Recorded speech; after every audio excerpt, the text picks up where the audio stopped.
Welcome back to the channel, viewers, dragsters and transmissions.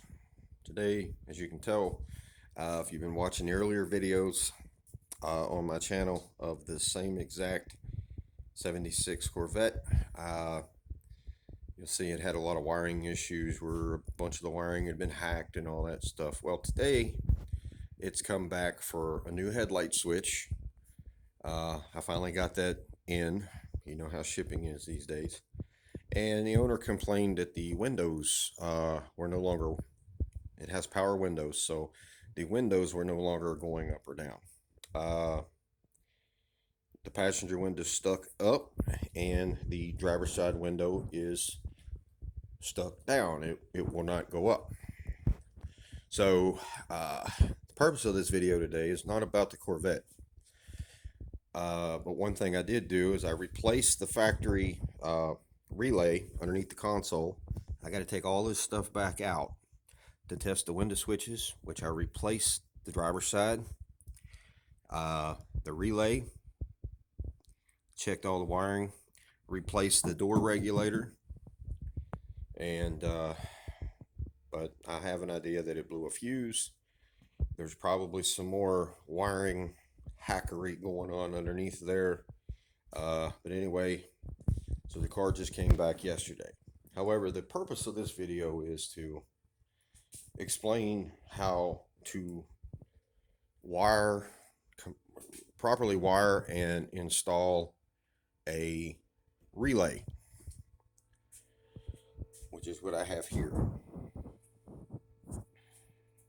This is like a universal relay, and here is a diagram of how you're going to wire it.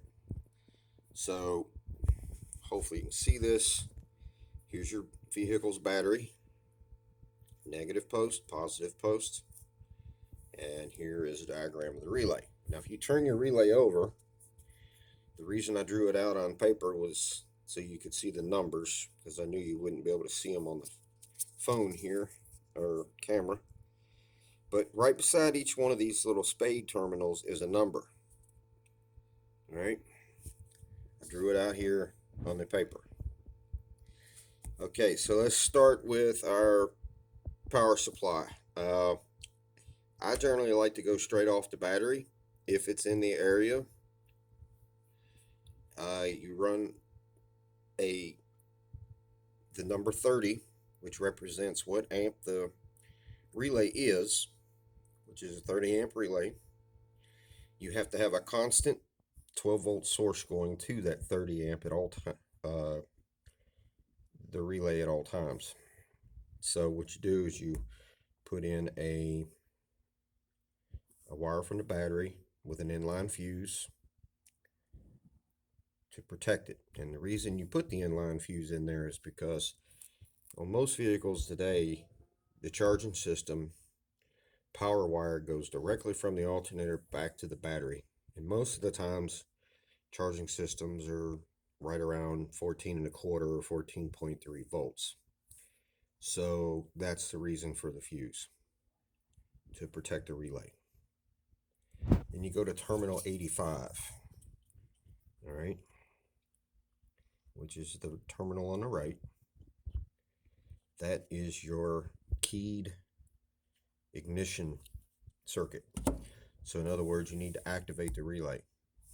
And you do that by wiring in a wire from your ignition circuit that only turns the power on to the relay when you turn the key on, the ignition key. All right, the ignition circuit's already fused, so you don't need to put a inline fuse here if you don't want to. Then you have your ground circuit, number 86. You have to ground a relay. That is this post over here, and I wish I could give you a better view of this, but that's the circuit on the left here. And like I said, if you look close enough, each one of these posts are numbered, just like I did in the diagram here. All right, so let's see if I can clean my lens up here a little bit. All right, so now that ground circuit you want to be either a chassis ground or back to the battery.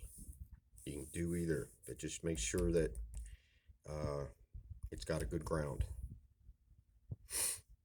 And then number 87 terminals are for the actual accessory. Now the accessory could be an electric window.